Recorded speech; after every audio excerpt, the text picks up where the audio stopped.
Othering Podcast explores the world of marginalized communities with a focus on the disabled and LGBTQ+. In our discussions, we will provide a platform for our guests to advocate and share their stories. By delving deep into their difficulties and successes, we will explore the changes necessary to improve lives everywhere. Thank you for joining us, and welcome to the Othering Podcast with Mike and Dory. PEP Radio, part of the Pennsylvania Equality Project, advocates for the rights of LGBTQ plus people, the disabled, and marginalized communities. We play music from all 7 continents from 1928 through 2025 in English, Spanish, German, African tribal languages, Korean, and Japanese. We also offer news, history lessons, and are proud to include the Othering Podcast in our programming lineup. Tune in on the Live 365 app, Roku, and Alexa every Saturday and Sunday at 4 p.m. I am waking up. I love your glasses. They're awesome. Thank you. All the rainbow. Yes. Today we are talking to Ryann, Rye Mason. She's a BSRN and is a queer disability advocate, practicing registered nurse, speaker, model, dancer, and self-proclaimed loudmouth Southern belle. With over 17 years experience in the field of healthcare and over 33 as a patient, Rye has worked tirelessly to end the stigma against disabled healthcare providers and has been sharing her story on social media for nearly a decade on her platform, Chronically Rye. Rye's no-nonsense, wide-open attitude towards life makes her content not only educational but approachable for those from all walks of life. Whether working in the hospital setting as a nurse on wheels, speaking, dancing, or otherwise performing on a stage somewhere, or exploring the deserts of SoCal with her family, there's never a dull moment or a lack of color and Rye's around. Welcome, Ryann. It's great to have you. Yes, welcome.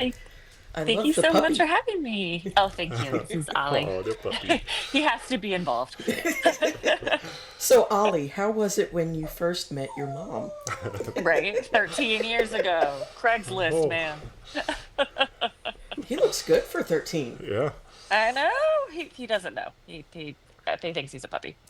Of course. Our Bernedoodle thinks she's still a puppy and she's giant, and our Barry, who's a Shih Tzu, thinks she's like the ruler of the house. She just Yes, it's always the small ones. Yes, of course. My 80-pound dog is the beta. Yeah, for sure. Yep. Oh yeah. Yep. I want to ask you, so what was it like? I've followed your socials and such like that, and you've mentioned a bunch about being a patient and how you got into nursing was because your mom kept saying, since you're always here, you might as well be a part of the staff as well. I wanted to ask you, like, was it as often as I think it was that you were there, like every week, or was it every month? It was, as far as in the ER, there was just a period where I was there, like, there was like several months in a row. Like, I had really bad ankle dislocation, and then I had a head injury, and we had just been there so many times that year that my mother was like, seriously, like, this is getting a little ridiculous. Come on now. And like, I'd always kind of been a kid that we were in the doctor's offices more than my sister. My mom has a photo somewhere of my sister's medical file compared to my boxes of medical files. So I was there enough that the nurses knew who I was. I know that feeling because growing up, the hospital that was down the street from where I used to live, they would be like, "Hey, Dory, welcome back," because I was always there. I too, like, in fact, my parents just recently got rid of all of my crutches from, yes, they had a picture and said, "Do you need any of these?" I'm like, no, thank you. I'm good. Nope. Constantly getting photos from my mother of old mobility aids. She's like, "You sure you want me to send any of these to you?" No, I'm fine. Thank you. Yeah, it's always that warm welcome of mom sending a picture of your mobility aid, your crutches, your boots, your everything. Bags of braces. Oh, Yep. Whole nine. It came in handy though, because recently my son he broke his wrist, Oh and no. they didn't send us home with the sling, and I was like, no worries, I got this. I got this covered. Get out the bag. Get out the bag. Sure enough. It does help. It does help a lot. And unfortunately, well, actually, fortunately, my kids have not needed to be as needy with the, Yes. emotional department. Oh my God. Emergency department as I was. So it's kind of like, it's weird because I was just there so much growing up that it just feels awkward not having my kids be that way. But at the same time, it's kind of nice because I don't have Kind to of. worry about them as much. I mean, Yeah, we all Yes. just worry about you. yes. I mean, Yep. my family went gray early because of me. Like my Yeah. siblings, my parents, everybody. Yeah. Same. Oh gosh. Yeah. For sure. My dad says that. Mostly not related to my disability, but it's fine. So Oh, did all yes. that time actually get you interested in being a nurse, or did that come later for other reasons and advocating and stuff? So as a young kid, I always wanted to perform. That was kind of my goal. But I grew up in a really really rural area in the South, and I think my brain, like, I was very practical. I was like, okay, I can't, have a family. I can't raise kids, and I can't make money doing that. So I remember have always having dance and everything in the back of my head, but I was just like, I'm gonna do something else. Like, let me think about this. And I kind of wanted to be an English teacher, and I was like, whatever. But something that has guided me pretty well my entire life, and including that decision, was if I find something absolutely terrifying, like I probably need to do it. I need to look into why am I afraid of this? Why does this scare me so much? And I remember, like, surprisingly, in school I was a really quiet kid. I didn't, you know I wasn't the first person to speak up in the class, and I wasn't the person that would, like, take charge of things. And I remember seeing these nurses and just being like, these are like the most badass women I've ever, or humans I'd ever seen in my life. Like, I want to be that confident. I want to be that. I just want to be them. I was like, I'm going to do this. My mom was kind of teasing me, like, yeah, okay. Yeah, okay. Yeah, you hate science and math, and you like dance and English are like your thing. Like, all right. So I took an EMT class because that was kind of, I was like, I'm going to do that. I'm going to become an EMT first. I didn't really think I was going to become a nurse. I was just like, let me look into emergency medicine and in this world. And then I just fell in love, and that was that. I never looked back, and I since I was 16, I've worked in healthcare, and I'm 33 now. So Wow. That is actually amazing because I was always terrified of the EMT role mhm, because it was just like I'm not strong enough to lift, people, and but kind of took it for granted because, seeing them so much and them coming for me. Like was one time when I was dancing in a play, school play, and I had just had a car accident that morning, and the two don't really mix well.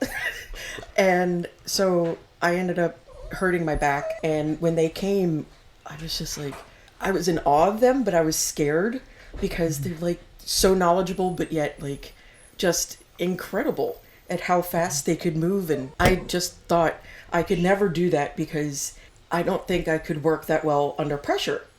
And so I think it's amazing. I could never do it because I have a fear of vomit. Yeah, that no, too. yeah, that's understandable. Yeah, Understandable. Yes. like an unhealthy fear. Yeah. I mean, when I, when I was pregnant with our kids, I had constant vomit, and Oh yeah. he disappeared. Her mom had to clean it up for me. I couldn't do it. Yes. Oh, that's too funny. It was bad. Yep. Worked for Soon. postpartum for a while. I've heard that one before. Don't worry. I got a little better by the end of the third pregnancy, but A little better. not much. Just a little. I ended up having to clean it up then. So it's Oh just, my gosh. yeah, so it's just kind of understandable why he didn't go into that profession. For sure. Honestly, like, for me, like, I had always wanted to be a doctor. I knew it Yeah. from an early age. I'm like, yeah, I'm going to be, at first I was thinking neurosurgeon. And then it's like, as I got older, I'm like, they have no life. They are constantly in Yes. the OR. And I was thinking, and I'm like, I can't do that. I want a life. And so I talked myself out of that. And then when I got to high school, I'm like, I'm mutilating a worm here. And so I'm like, I can't be a doctor because for some reason, and I don't understand this either, but for some reason my brain was just like, if you can't slice open a worm, then you can't possibly be a doctor of any sort. And so I talked myself out of it. And I want to, and I say this because I think it's amazing that you talked yourself into it. Yeah. Agreed. And it's so funny now, like, because I've told this story so many times and like thought about it so much that we never really think about what um like split second decisions in our lives are going to absolutely change the fabric. And I remember vividly the day that I decided to sign up for this EMT course. And it was because like I was with my mom and the guy that I was dating at the time. And the guy that I was dating was just like, there was a sign that had the EMT class advertised, and he was like, "Oh, you should sign up." And I'm just like, "What in the world are you talking about?" My mom just busted out laughing, and I'm just like, "What? Why is that so funny? What? No, no. All right. I see how y'all do. I'm gonna do this. I'm gonna do this. And I'm gonna show y'all that I can't do it." And now here we are, all these years later. Thanks, guys.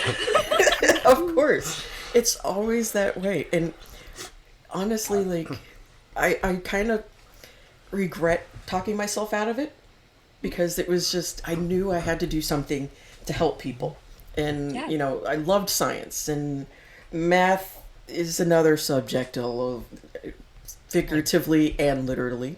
But I just loved science.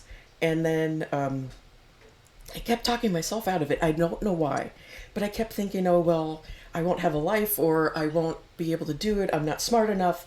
And I just want to say it how incredible I think that you are for doing it. Thank you. Because That means a lot. it is hard. It is Yeah. very hard to remember the medications, the dosages, To and deal with the vomit. that On top too. of that, yes, And the biggest issue is the vomit. It is.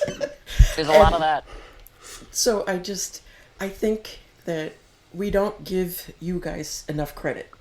And you are a rare breed of people, of being able to care enough about other people to be able to do those things for us. And I truly thank you for that because Thank we don't have enough of caring people in the world. And you're in a wheelchair doing it, which is even more impressive. Yes. So, can you kind of talk about that? Do you get comments from patients about that or anything? Is that difficult? So I used to. So I've been. So as far as my like nursing timeline, I nursed for the first almost 7 years of my career, or no, almost not 7 years, 5 to 6 years in my career. I was standing, and I'd been an ER nurse that whole time. So I was trying to be a flight nurse. I didn't really know what I was going to do next, but I knew that my hips were no longer supporting me reliably. So I started using like forearm crutches. I remember using my forearm crutches to get to the ER, and then I'd hide them in the break room and just like suck it up during my shift and like limp around and use the wall and stuff and try and just keep it together and use them to get home. And so I think that was that I was like, all right, this is getting a little ridiculous. And so I took it, I took a job away from the bedside as a nurse case manager, which was you're still in the hospital and you're still going and interviewing patients in the bedside, but you're working kind of looking at the whole picture. You're reading their charts, you're seeing what their life used to look like, what the doctors are saying, and you make recommendations as far as what they should order or what will need to be done to get them home. If they're on a ventilator and you need to get that ventilator home, we have to order all of that. We have to make sure they have all the pieces and all the puzzles. It's so when I first started in it, the reason I say this is because as a nurse case manager, and most of the time you're wearing a white coat, so they always think I'm a doctor. And when my patients think I'm a doctor, they would not question the wheelchair as much, which was very funny. I'm like, that's hilarious. But then if I'm just in scrubs and I'm like, no, I'm a nurse, they're like, well, you can't be on a wheelchair. I'm like, that's hilarious. That's fine. That's fine. So the funniest ones I remember getting at first, like I went and pushed into a patient's room, and he would be like, "Why are you in?" Because I also deliver medical equipment in this role, so I bring people wheelchairs in my chair, and the guy was like, "Why are you in my wheelchair?" Like, I'm like, "Nah, dude, I only give rides on Thursdays. This is mine. I'll get you yours." Like, it's fine. But like for the most part, in my role, my patients, my coworkers never had an issue. After COVID or during COVID, I got a wild hair up my ass and went back to bedside as a postpartum nursery nurse in my wheelchair full time. And that was the first time that I was like afraid that because these are new moms who've just given birth. I work night shift, and so it's 4 in the morning. You've been in labor for 24 plus hours, Hmm. and all of a sudden this like nurse in a wheelchair rolls into your room and it's like, "Hey, I'm taking care of you." Like, that but that was my thought process. I was like, I'm gonna have moms that are like, "No, I don't want you like holding my baby." Completely the opposite. It is, please God, take this. No help. I don't care if you're. You could come in here on your hands and knees. I don't care. You're my nurse. Like, come Hmm. help me. Hmm. And so I was shocked. I really was prepared to fight. I mean, I've had to fight for jobs fight since this has all happened. I was really prepared once I got in there to have to do the same. And it just has never ever been the case. Once I get in there, I'm respected by my coworkers. It takes about a day for my colleagues to be like, "Oh, oh, okay, that's how you do this," because they've never seen something. I mean, in our role, like as nurses, it's so funny because you think that you in the healthcare profession that you see so many people in disability with disabilities. You don't. You see sick people with disabilities, people who don't take care of themselves with disabilities, but you don't see healthy people living a life with a disability. So I remember my preceptor when I first started postpartum. She was a nurse in her 70s. She'd been a nurse since the dawn of time. And she was just like, not feeling it. She told me by the end of the shift, she was like, "Listen, okay, I was really prepared today. I was not looking forward to precepting you because I thought I was gonna have to do so much more work, and I was gonna have to like carry stuff for you and help you get stuff off the shelves. And by the end of the day, I realized you're just a nurse on wheels." Like, yep, sure is. That's it. And so the only pushback I ever get are strangers on the internet who have likely never been in a Yep. hospital, have absolutely no concept what nurses do. I mean, I understand where they're coming from. It's shocking. It is, and it's strange. And if, I do have friends that are paralyzed and do this job, but I don't know how they do it. I'm shocked just like everybody else, but okay, cool. I've seen weirder things, whatever. I just know how I do it and how I Hmm. make it work. And just like anybody else with a disability, I adapt. Yeah. And that's the thing I think that makes you and other people that are paralyzed, or not even paralyzed, but just using the aids makes you so much better than the ones that don't because you understand where Mhm. we're coming from. And you're When faster. Also, that I am the yes, There you fastest. go. and I think it's shocking, I guess, mainly because you're so used to the societal aspect of everybody that does anything in medicine or teaching or anything must be standing, must be able bodied, perfect in every way. And then when you see people, actually, I thought it was refreshing because it was just like, okay, good. You'll actually listen to me. You won't ghost me or make me think I'm crazy because you've been there. Even though Exactly. I mean, even though in the back of your head that able-bodied people have been to the doctor as well, Sure. but it's still kind of like you have to prepare yourself for the Hmm. gaslighting and all that stuff, and you kind of get in there and it's just like, okay, you don't understand, kind of feeling right off the bat. And I would love to have a doctor or a nurse come in with any type of aid so that I know that they understand better. And Exactly. like I said, that gaslighting that goes on is so frustrating. It's what I tell my patients all the time. And I've been really lucky in my career to work mostly in teaching hospitals. That's where I love to be because I love teaching.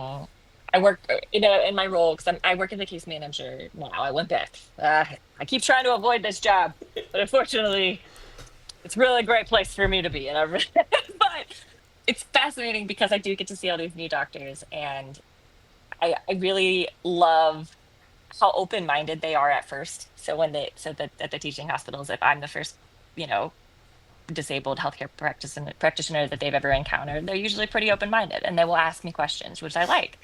Um, but I always kind of remind them that if you've never spent time in a hospital bed in that scenario, you have no concept of just how isolating and terrifying our world of healthcare can be.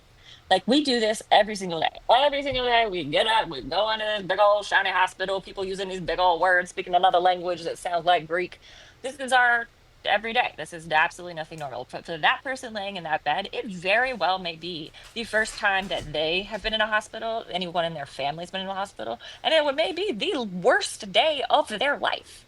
This is a pivotal moment that people look back at of, oh yeah, that time that I was in the hospital. And you are the person that is interacting with them in this terrifying moment in their life. Are you going to be that person that just comes in, says a bunch of words they don't understand, and walks out? Like, and right now I work in a border hospital in San Diego as well. So I have people from all over the world who are in these beds. They may not even speak the language. May have never been to this country before. So it's even like more layers that if you haven't been in healthcare a long time, and if you aren't disabled, if you are like an able-bodied new doctor coming in this world, you're just like, I'm going to do my job, I'm going to do it, great. You're not coming from that headspace. And so I like to be that kind of physical reminder in that space, like, yo, slow your butt down. Okay. Take a minute. Because I will be that person. I'm very lucky in my role as a case manager now that I can take the time with my patients that I did not have. And the doctors and nurses are not uh, able to take with their patients because of it. And so I kind of like to be that example that, no, you can slow it down. You don't have to speed through here. You can think of this person as a person, not a number. And Yeah, we need someone like that. yes, That's definitely. great. In Yeah. every Yes. hospital, top to bottom, we need more people. And I think that we should have and encourage more people that are in wheelchairs or using crutches or hearing aids and things like that to come in and work in the hospital and, bedside and everything. Because, again, even if it's your upteenth time going there, it's still scary because you never know, is this the time that I finally broke something, or is it because I've got this rare disease? And Yeah. when people just kind of come in, stare at you, say, oh yeah, yeah, yeah, yeah, yeah, and then kind of leave the room, which drives me nuts when people say yeah, yeah, yeah. But it's just like you feel like you're being brushed off. Yeah. But to have somebody who has been on the other side as well, and visibly been on the other side as well, kind of makes a difference. And, like, I started following you because of the way that I knew that you would understand the aspect of being the patient and the provider. And it's a difficult job being able bodied. And I've been like starting to study nursing myself, and I have to say that you kind of pushed me into that because I was just thinking, like, I want to help people. So, we started this podcast, but I still feel that urge to do more. And I kept thinking, well, now that I'm in a wheelchair and I'm older, I can't do anything now because I didn't see anything. I didn't see people that were like me. And then when I saw you and the seated nurse and other people, it's just like, oh my God, it can be done. It is doable. And, I think that you have created such a push in the world to, let us know that, yeah, we can do that. And I thank you for that. Yeah. Yeah. No, I mean, you spoke of seated nurse, Andrea. She was the first person that I contacted. Where she's one of my closest friends now, but back years ago when this all started, I was the exact same way. I was like, there's no way I can be a nurse in a wheelchair. Like I was thinking of every single reason that couldn't possibly work. I was thinking like all of the trolls on my videos. But what I wasn't thinking about is that we spend our entire lives adapting. No matter what the activity is, no matter if it's the first time or the last time, you're always finding new ways to do things. And with nursing, and healthcare in general, there's so many different roles, there's so many different types of nursing that people don't think about that. They're just always thinking about, okay, there's no way you can do CPR, there's no way you can lift people. Like I chose, when I decided to go back to bedside, I chose postpartum specifically, because I knew I couldn't, for me specific, because I know there are other nurses in chairs that are ER nurses and trauma nurses and do all these things. That's amazing. But for me specifically, because I'm not paralyzed, I can stand. It's just not a good idea. I knew the second that I was going to be introduced back into like a trauma environment or an ER environment, I was going to jump out of that bed. The first trauma code that came in, I'm going to jump out of my chair. I'm going to hurt myself. I'm going to hurt a patient. Like I needed to do something I had never done before so that I was learning how to do it from my chair. And for postpartum, I was like, okay, the only time I was going to have to be walking a patient or helping a patient is after a C-section. And they were able to have someone that could assist me at all times on night shift. There's always a CNA that could help me with that. Not a big deal. So I knew that the rest of that job, I would not have to adapt like that. I could stand up to reach things. I could do, it was fine. And I chose it very specifically, um, with that in mind. There are so many different ways that people, I think a lot of people see my story and they're like, well, I like you said, I want to get involved. I want to help people. I want to get into healthcare, but I don't think I could do nursing. Like taking on nursing school in a wheelchair, I'm looking back at it, and I did not do that. I wasn't in the chair yet. That idea is incredible, but it's so hard because nursing schools are so mean. They're mean to everybody. They're mean to able-bodied people. Don't even get me started on that. That's a whole other podcast. So like, I know a lot of people are just like, okay, well, what else can I do? And so I always tell people, if you want to get involved, especially if you have a disability, there are things in healthcare and hospitals. Most hospitals, especially trauma centers, have them. They're called peer support programs. And Lord have mercy, we need more of them and we need more people.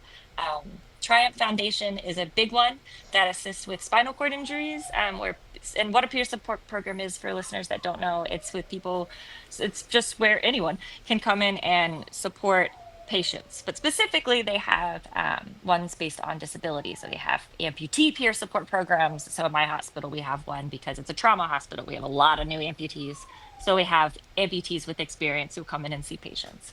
Always recommend to people because, like you said, seeing someone that looks like you or is going to, is disabled when you are in that situation is just so, I don't know, it's calming, it's helpful. It makes it feel like, okay, there's somebody here that gets it. Like, Mm-hmm. okay, I might not have any idea what I'm doing right now with my life, laying in this bed with as a new amputee, a new ostomate, a new whatever it may be. But I know that there are people out there that have also been in this moment and have gotten past it. And at that moment, laying in that bed, that's all you need. It's just Yep. that one little grain of hope. Yeah, And Yep. it does make a yeah, huge difference. So, yeah. speaking of your ostomate, I want to ask how your journey was with that. Like, Yeah. was it a easy journey because of being a nurse, already kind of having an idea of what was going on? Or was it more difficult because of being a nurse, having that idea of what was going on? Probably both. So with it, and so this is something to speak from for nursing. It is very interesting because unless it's something that you and your specialty are laying your hands on all the time, I had not dealt with ostomies as a nurse since I was a CNA in nursing school. Like I just didn't see them. I never had them, and the only ones I'd had experience with as a CNA were not good. They were bad. They weren't functioning anymore. They were messed up. That's why they're in the hospital, and it was absolutely like you were talking about vomit was your thing. Ostomies as a CNA, that was my thing. I was like, I never want to do this. And the universe done laughed in my face and said, okay, you see that? Bet, let's go. So I tried to go in with an open mind. I think at that point, my quality of life was so, so bad. I ended up needing my ostomy because my intestines had stretched out to the point where I mean, I couldn't eat anything. I was at work. Anytime I was trying to even like drink coffee, I'm running to the bathroom. It's just absolutely no quality of life at all. I couldn't like go on long car rides was terrifying. The idea of being in a plane, I was just so done with living that life, that by the time the ostomy surgery came, I'm like, bring it on. I don't even, it can't be worse than this. Let's go. I I don't know. I really do think I was just so ready, because it definitely should have been something much more terrifying than I remember it being at the time. And just, I had an incredible support system that was with me when I went through that surgery. My partner, my son, and my family was with me. And I think this was the first big thing, big surgery, big change in my disability journey that has happened to me since becoming a member of the disability community, or like actually involving myself in it, and having these support systems. So I had people that I could talk to. I had people that I knew had ostomies, and I was like, okay, they're doing it. They can help me through this. Whereas when I was transitioning to a wheelchair, it was just me. It was me by, I didn't know anybody. I knew one other wheelchair user, and we had just met. Like, it was totally different experience. So having that community and having that support was an incredible blessing for me, and really, really helped me on that journey, and made it way the easiest one of my disability journey so far. And it definitely could have been the opposite. I'm glad to hear that. And honestly, like, this is going to sound weird, but sometimes, like, I have wished that I had an ostomy, because Mhm. there are times when, like, going, sorry, people, but going to the Oh, bathroom no. is just no fun. Yep. um, Hmm. it's uncomfortable, or it's just like, it's either diarrhea or constipation, and Yeah. it just gets frustrating sometimes. And as weird as it sounds, like, the idea of being able to do it in a bag Yeah. and just clean up after that sounds so much better than Yeah. sometimes the opposite of, having to wipe yourself and all that stuff. And it's just, Yeah. I mean, it was just, especially like, I'd had GI issues for years. I'd had these problems. I had constant, urgent diarrhea, like running, and at the, like, just a moment's notice. And it was horrible. I could not do anything. And then, because I was also a wheelchair user, trying to find a bathroom was hilarious. And so right before I had this surgery, my hospital that I work in is it's an older hospital. It has accessible bathrooms, but there's not a lot of them. There's not. And yeah. so I think I sold myself about the last time right before my surgery, and I was like, I'm done. I am no, do it. Do what? I don't care. Take it. And yeah, I've never looked back. That's for sure. And I've, like, looked at the surgery aspect of it, Mhm. and it's really fascinating seeing it Yeah. how they're able to cut this tiny little hole and be able to pull your intestine, whether it's your large intestine or your small intestine, through that hole is actually Mhm. quite fascinating and amazing. Mm. Are you asleep when they do that, or do Yes. they? Okay, No, darn. complete that one. It's a fairly, especially from my situation, um, having Ehlers-Danlos and having a connective tissue disorder. They just were not sure what they were gonna find when they got in there, because my testing, everything was just in the wrong place because of all of the stretching. And so we just didn't really know if I was gonna end up with a permanent ostomy, if it was going to be a temporary. Um, didn't know what I was gonna wake up to. So that was the scariest part. This is the first surgery I've ever had where I didn't know what I was going to wake up to, and I didn't know what my life was going to be like after that surgery. So that was probably the scariest part. But it ended up, it had to be permanent, and I told them before that, that's not about me. I don't care. Let's go. And yeah, the the only issues I've had since, like, as far as Ehlers-Danlos, like, it has been interesting with adhesives and skin issues and that kind of thing. But other than that, I love it. Colleen, her name is Colleen. She's my bestie. She's a member of the family. She has her own wardrobe. Yep, whole thing. Have you had other surgeries? Yes, multiple. Is would you say I that the ostomy surgery was the worst? Because to me, that sounds really painful, really uncomfortable. It sounds like one of the worst things because of how much they have to mess with in your stomach there.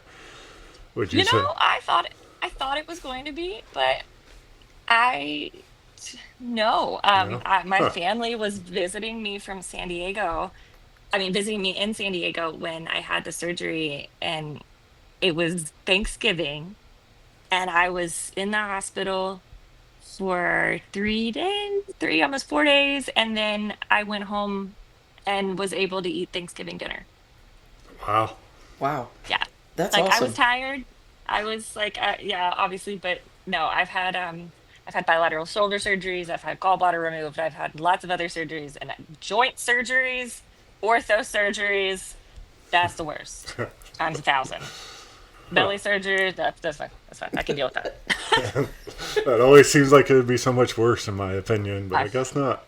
I agree. I thought so too. But that's all right. And I guess like once you've honestly like the only surgeries I've had was with the SCS, yeah, SCS spinal cord stimulator, and that was horribly painful. But I ended up with like a leak and that fun stuff, Yeah. and then breast reduction. And I kept reading on breast reduction surgeries and outcomes and all that stuff, and everybody was like crying afterwards, and I'm like freaking out, thinking, "Oh great, I'm going to be in so much pain. I'm not going to sleep for like a month." Yeah. And honestly, it was actually so much better than the SCS surgery that I had, even though it was a much bigger incision. Because, Yeah. like, I was able to flip them over my shoulders. They were so big, kind of thing. Give Yeah. myself black Yeah. eyes running. And Yup. now it's like, I can't believe I even lived with them that big for so long. I mean, I Yeah. had to because insurance, but Sure. it's just amazing. Quality of life. Yeah, it is a huge difference. And I wouldn't go back and do the back surgery again, but I would in a heartbeat if I had to redo my breasts. So is Yeah. that what makes the surgery better? Quality of life is so much improved. You don't notice the pain as much. Or like your back surgery, Dory, I mean, it helped, but it wasn't much. It wasn't really enough. But the breast reduction was like 50 pounds off your Oh, chest. A yeah, big difference. And then Definitely. same with you, Rye, your yeah. ostomy bag. You weren't rushing to the bathroom every however often. You were able to relax and not worry about it. Yeah. I wonder if that quality of life kind of helps even just trick your brain into thinking, yeah, this isn't so bad. Maybe so. I think so. That definitely is a big part to play on it. Because I was thinking, like, there were definitely, it's so funny to think about my ostomy surgery because the biggest issues were not, and this is again why I stayed as a case manager. It was not the surgery. It was not any of those things. It was afterwards when I got home and trying to get the equipment and all the things that I needed together. That was the worst part because you're in the hospital, you're in and out. And so you only get to see that ostomy teacher. I saw her twice because I asked to see her again so she could show me again. But I'm a nurse. Like I've had my hands on this before. I just needed a refresher. I was trying to think about doing it from like just someone who had no idea. Luckily, my partner was there with me, so he is kind of learning how to do this with me.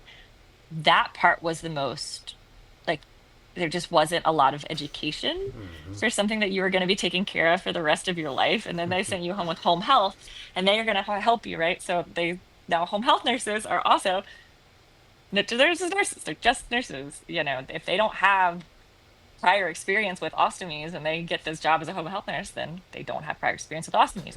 My nurse did not have prior experience with ostomies and she was my nurse. And so I'm teaching her and then I just remember there was a delay with insurance getting my equipment. And so there was a whole day where I didn't have a bag and I had to lay there with like a paper towel over my stoma. And I was just laying there like, is this what my life is right now? Like my body's fine. There's nothing wrong with that. But I had never had to deal with monthly medical supplies that I absolutely need in order to live my life. I'd never had that experience as a patient before.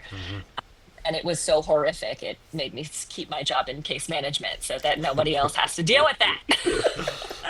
And that's actually commendable because I think we definitely need that because I mean there wasn't much to my back surgery, but they just kind of, okay, it's done, goodbye. And Yeah. it's like, well, and then they just send you like a paragraph, and you're supposed to completely know and remember it every single All of moment. it. And you're just like, okay. And I don't know if maybe there's some things I could have done better that would have helped maybe make it more comfortable for me. Nobody spoke about it. There wasn't anybody there, no nurses, no doctors, nothing. It was just in and out, and you're good to go home. You woke up. So it's just like, I wish there was a way that we could have somebody that deals with that, that could explain, okay, this is how you can handle it. This is Yeah. the things that you do. Because, like, for me, I also hate calling because I always Yeah. feel like I'm a burden. So it's Exactly. like, even though I know your job is to help me, but I can't do it. I just can't do it because I feel like, well, you've got other people to worry about. Don't need to worry about me. And so having that one person tell you, okay, this is what you're going to be dealing with. When you take a shower, do it this way, this will help. Or, you know, when you're going to bed, do it this way, this will help. I ended up with, like, I permanently lean to my left now because leaning to my right is just, it's uncomfortable now. Because after the surgery, being it on my right, touching it for the longest time was excruciating. So now I just automatically lean over to my left. And I can't comfortably lean to my right. So now I probably ended up giving myself worse scoliosis than I already had because of that. And knowledge of how to mitigate that would have been nice to have. And I think we need more people to kind of share that and understand Agreed. that as patients, we're not all scientists. Oh, we have no, exactly. I think we put so much as healthcare professionals, we forget that, that not everybody has this background. And even if you do, like it's completely different when it's your body versus when Yeah. you are treating somebody else as a patient. Yeah. I just like when I was postpartum, I did so much discharge planning with new moms and telling things to look out for both mom and baby and all that, because good Lord, that is a terrifying time to be discharged from the hospital with new Yes. life. Yeah. And so I made sure to, yeah, and it was also interesting because that was one experience where I'd never given birth, and so I had never experienced that world myself. I had to kind of come from the medical model and put myself in my patient's shoes and be like, all right, I would be flipping terrified if I was there. Like, let me talk to them like a freaking, here are the medical things to really look out for. And I just read an article the other day that there was a woman that was sent home from the hospital after giving birth at 26 weeks, and she became a little short of breath, but she was afraid to call the hospital, ends up dying of a blood clot in her lung, which is a huge risk after a C-section. But her nurses never, that is something like the big things that you want to make very, very clear to your patients so that they remember them. It's really sad that as practitioners, we kind of gloss over things because that's just our lives and that's how we live them. And every single patient, you say the same things over and over and over 50 times a day. But you have to remember that each patient is different and each patient has a different background knowledge, and they may I always tell them, I'm going to pretend you know absolutely nothing when I explain this to you, because that's how I want to explain to me and I don't tell people I'm a nurse when I'm in having surgery until it comes out later accidentally, because I want them to tell me everything. I don't want them Yes. to gloss over it because I might not know. It's not my specialty. Yeah, and So like, funny you bring that up because, like, when I had to see the neuro dude. I'll call him yeah. neuro dude because he wasn't a surgeon, and when he had asked, which I find it interesting, but he had asked, well, what's your highest education? And I said, well, I have a doctorate, and I'm like thinking, why? And so he was like, okay, and he writes it down, and then he proceeds to start talking to me, and my mom's with me, and he's saying the big words, and I'm like thinking, is this why you asked? Yeah. Like, what? so that you could just talk freely, or what does my education have to do with it? Yeah, Because regardless, I am not in the medical field. Even if I yeah, was, act like I wasn't. Tell me, exactly. straightforward. And I mean, luckily I understood what he was saying. I knew what he meant. But I don't think we should rely on education, because No, I've always read about at how doctors and nurses sometimes make the worst patients yes, because you know too much.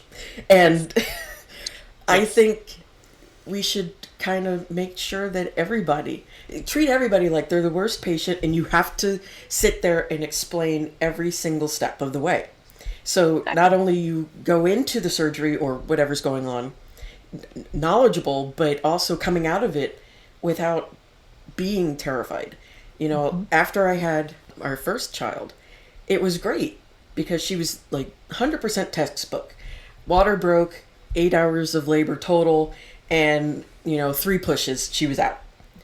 And then, but our sons were totally different because our middle son, he was in the NICU for Hmm. about 6, 7 weeks, 6 to 8 weeks, I think it was, because he tried to come at 20 weeks and then came at 30 weeks. And that was terrifying. Yeah.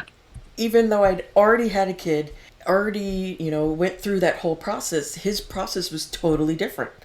And knowing what to expect in a normal pregnancy is totally different than when you get a high risk pregnancy. Exactly. And we didn't quite know what to do with him because he was so tiny, and it was just all these feelings of, you feel guilt and all of this because they came early, and then to not get enough from nurses or doctors kind of explaining even more of what's going on. And it just kind of compounds on that guilt and that scared feeling. Absolutely. Yeah. Truly not fun. And I wish I had had more knowledge at that time Yeah. beyond, them saying, well, it's not your fault. I get that, but Thanks. I needed more information about what's he going through. What do I expect for this? What should I look for if, when he finally comes home? Yeah. What is going on there? And it was kind of vague. It wasn't very knowledgeable information, and I wish there was, because going through surgeries yourself or watching your kids go through them, any of that stuff is terrifying. And even though you can look it up and see videos or anything like that, which is helpful, but you still don't know because it's different when it's somebody you care about. Absolutely. Yeah, I wouldn't go by YouTube for childcare. Well, yeah, of course not. No.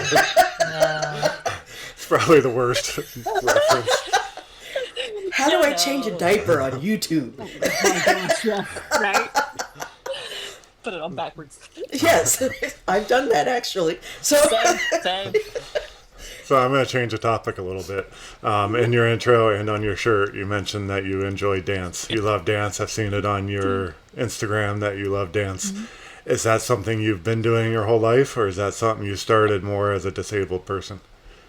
Nope, that is something I have been doing since I was around fifth grade, sixth grade, I believe. I was a kid. And because of my disability, it made dance being something very easy for me because everything about me is flexible. Everything about me is very bendy and smooth, and found out that I was like, oh, easy. All right, I can do this. And I loved it. I um growing up, I was spending 13 hours a week in the studio, in the dance studio. My goal was to be Liza Minnelli when I grew up. That was it. But when I was diagnosed, I was a very practical child.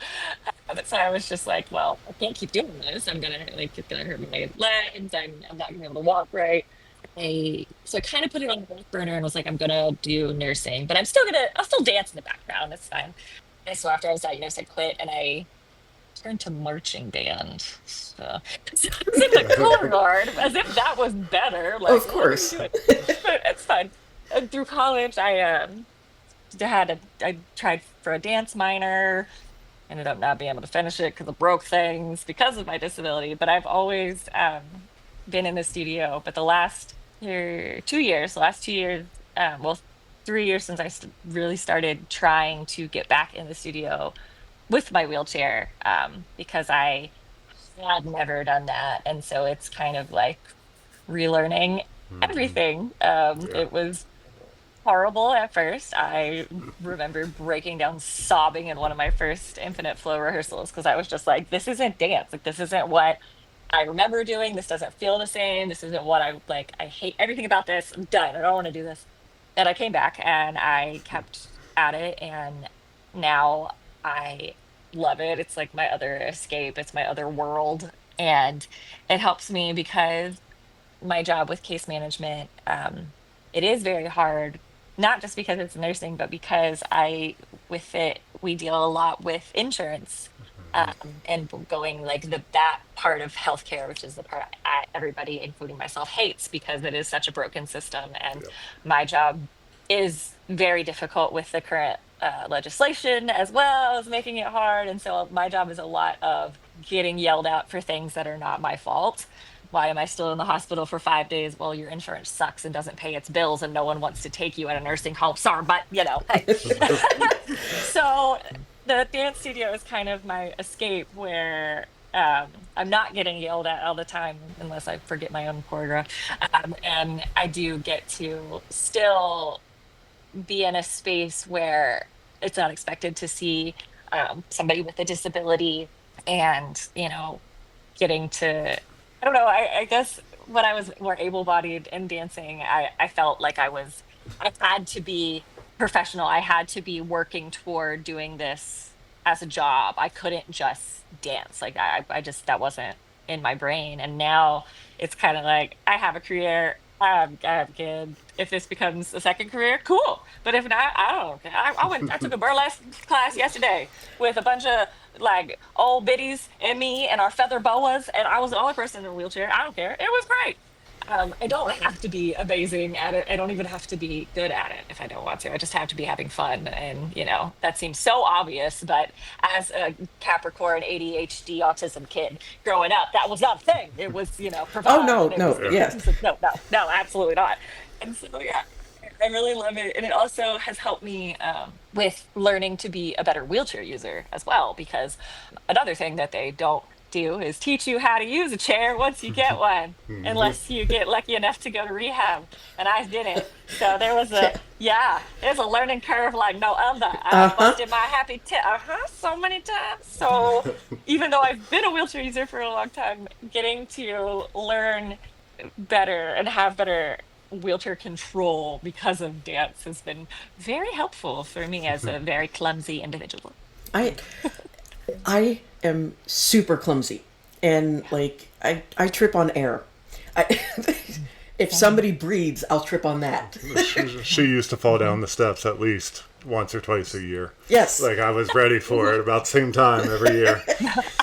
Yeah, it was like, oh, weather's changing. Dory has fallen down the stairs. That's how I Yep. was. And so I love the fact that you brought up that you had to kind of learn yourself how to do it, because I am teaching myself how to use my chair, because I don't have spinal cord injury. I could remember the acronym, but I couldn't remember the damn word. But I don't have a spinal cord injury. And so it was just like, you need a chair here. Okay. What do I need to worry about with it? Oh, you'll be fine, kind of thing. And it's just like, okay, well, how do I do wheelies? Because everybody says you got to know how to do wheelies. And I've had to watch, I don't know how many hours of watching people do wheelies to finally figure it out. Like, I had been trying and trying, and then finally it was just like, I was frustrated, and I did it when I was frustrated. So it's just like, that's how I do it. But I have to get pissed off at the chair. But I wish that they did have, like, open classes and such, so that people who need it, but aren't necessarily with spinal cord injuries or amputees know how to use it too. Because it's like, it almost feels like we're an afterthought, even Yes. though we're, it's kind of like that whole debate about whether or not if you don't have a wheelchair but have disabilities and need crutches or things like that, if you're allowed to park in the handicap spot. Or, well, you can stand, so you don't need the handicap spot and things like that, which is just like, whatever. And my mind is just like, if you have the placard, that means the doctor says you need it. Yeah. Go from there. But it's just frustrating, though, that because you can stand some, they're just like, here, have some stuff and go watch some YouTube or go watch some TikTok and figure it out all on your own. Because that's kind of how they treated me, was just, you need a chair, let's measure you, there you go. And that's what people don't realize, that more often than not, that is the route that people are ending up getting their first mobility aids, whether it's forearm crutches or any kind of major durable medical equipment, DME piece. It's very seldom, unless you've had a major spinal cord injury and you live near one and you have good insurance, then you get to go to a rehab facility. But Right. if you don't have all of those things, you're either going to go to a skilled nursing facility, which is a nursing home, which, yeah, you'll get the same kind of things, but you're not going to get what like we're thinking of, like that wheelchair training that you see. Like, you don't, that's just not how these things are set up. And it was fascinating for me because even though before becoming a case manager, I'd been a nurse for many years, but I didn't know that this was what our people who needed rehabilitation after the hospital stays, what we were looking at, and just how difficult it is to get somebody into those acute rehab units. How seldom insurance wants to pay for that, because in order to go to a rehab, you have to be able to tolerate 3 hours of therapy a day. If you just broke your back, so like there are not very many people who can tolerate that. Yeah. And so they're often going to have to go to a lesser level of care where you don't get that training. And if you don't have a good case manager who said, okay, but after the nursing facility, get them to a rehab, it's missed completely. So it's a huge need that I think the healthcare doesn't really see. It's getting better. It is. We have more outpatient neuro rehabs that can kind of teach these things, but again, it's outpatient, so a lot of times it's out of pocket. Unless you have a really good doctor, you can figure out a way to get it covered. It's a lot of, yeah. This is my job. My job is jumping through hoops and finding ways to break the rules in order to get things done, because our system is so messed up. Yes, But, it is. And yeah, you're right. I hate the fact that you have to jump through hoops and complain and argue and fight so much with insurance, because then it just comes back to the point of, well, what the hell are you there for? Yeah. If we're paying you so that we can have access to a doctor and nursing and everything that we need, but yet you say, nah, then what the fuck are you here for? Yep. So we need to Oh. go start a wheelchair school. Yes, we do. Yes. Start the business. Yes. Give up the podcasting and business. just help wheelchair users. No, we There can you do both. I like the podcast. We can do both. So do I. You can do- exactly. It'll give you more fodder for the podcast. Yes. There you go.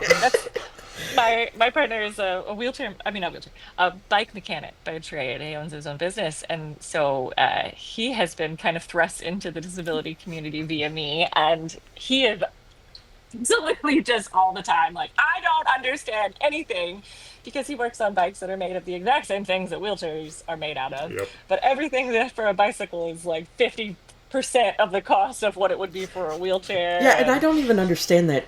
It's just, Oh God, it's so disability frustrating. tax. Yes.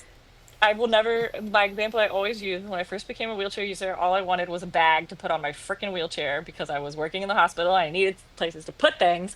And if I wanted to buy a wheelchair bag, it was going to be $90 for this pretty little nylon pouch that was just in a fray and hang it in my chair. Whereas I went to Walmart, went to the baby section, and found a stroller organizer, which was the exact same thing, but it was made of neoprene and way nicer for $20. I'm just like, all right, There you go. That's what we need to do, Yes. So Dory. now I'm like, where now my partner's like trying to. He's like, what can we do? What can we make? We gotta fix this. I'm like, that's it. We need more people. That's it. We got Yes. boots on the ground. Let's go. Yes, we do need more people because thank you for that, because I have been looking for bags and they're exorbitantly expensive. Oh, ridiculous. Like, I was looking for an under the carriage one wheelchair bag, and Yes. it's just basically a cardboard box with some fabric over it. Looks nice, but 90 to I saw one for 200. Yep. And it's just like, what was the cardboard made out of? Gold? Is it like Right? I remember wanting to get one like that, the undercarriage. It was literally a piece of mesh. That was just like a little bag that you could shove stuff under there. $70. Yeah, what the hell is that shit? Excuse me? I've been telling like Mike, like maybe we need to go into fashion because, and you know, we'd be justified in being able to say, hey, $1 million for this coat that you could get at Walmart for $20. I mean, Yep. it's ridiculous. I'm doing something wrong, that's for sure. I should have been a wheelchair bag maker. Wheelchair school, $500 an hour. Yes, There you go. Yes. exactly. We got it. And all the merch. The merch Yes. will be $200 a t-shirt. Exactly. We are out of time, unfortunately. But unfortunately, and thank you so much. Yes, thank I you. have been dying to talk to you, and just you I'm have so glad. helped me so much. I've said this before, and I'll say it again, but you guys have truly saved me, and just made me so much happier to feel like I'm not alone in this journey, and that I have friends in high places, low places. We can go drink, things like that. And I thank you so much for, taking the time to talk to us. And I hope that we can talk to you again, because this has been so much fun. Yes, agreed. Thank you so much. And dealing with my ridiculous, now you got a taste of my ridiculous schedule. So thank you so much for dealing with that. That's okay. That is okay. been so Our much thought fun. process is, as disabled people, we're going to have moments where we're going to be super busy and able to get things done. And then we're going to have moments where we're just like, sunlight, go away. And, Yep. we all have to be accommodating. That's the word. Yep. Brain fog's trying to get in there again. No. And so I greatly appreciate it, though. Yes. Absolutely. Thank you very guys much. so much. Yes. All right. Absolutely. Bye-bye. All right, take care. You too. If you've made it this far, thank you so much for listening. Please leave a rating for us wherever you listen. Follow us on Instagram and TikTok. Othering Podcast is brought to you by Loudcore Productions in conjunction with your support. Your host, Mike and Dory Morris, graphics by Joshua Morris, and join us next week on the Othering Podcast.